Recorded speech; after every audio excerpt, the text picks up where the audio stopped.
Hi,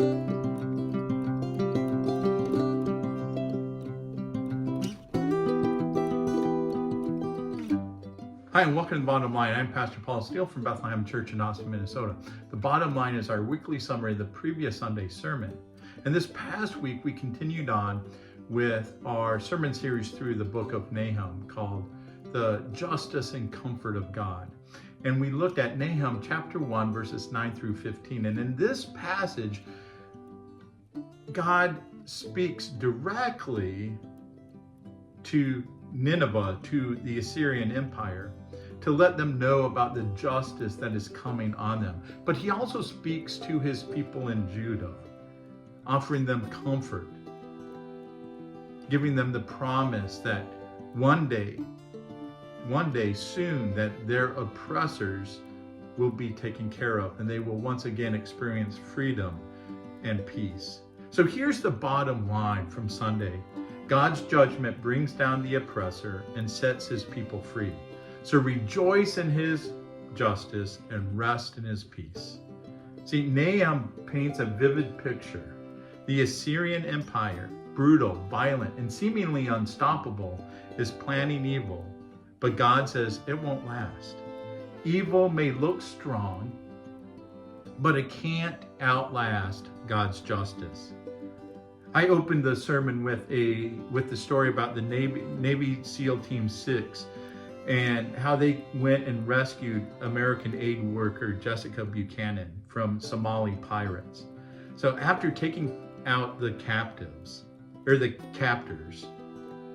SEALs surrounded Jessica. A few of them laid on top of her to protect her, risking their lives to shield her from danger. And I think that's a powerful image of what God does for us. He doesn't just promise justice, but he steps in. He surrounds us and he brings us peace.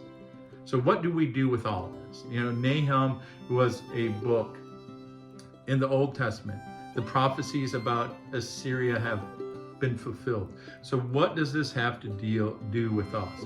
Well, first of all, we need to trust in God's justice. Evil doesn't win in the end.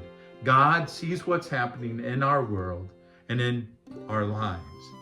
And he's going to act. He's going to bring redemption. He's going to rescue us. That's the promise. That's the promise of the cross. That's the promise of King Jesus returning and making everything right. Second, we need to find our refuge in God. Life is hard, but God is our stronghold.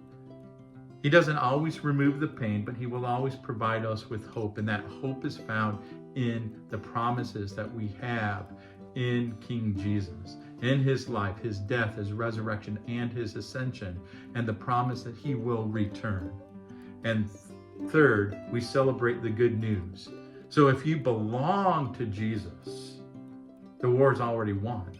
So rejoice, even in the hard times, because peace is on its way. So this week, here's my challenge to you. This week, take time to worship. And in your worship, specifically thank God for his justice and his mercy. And if you're feeling pressed down, if you're feeling overwhelmed, if you're feeling like all these bad things are happening to you and evil is winning, run to the one who lays himself over you, not to crush you, but to cover you, to carry you. That's the promise. So let's find our hope in Jesus, our hope in what he has already accomplished for us. Hey, thank you for watching this morning. I hope that you have a wonderful rest of the week, and God bless.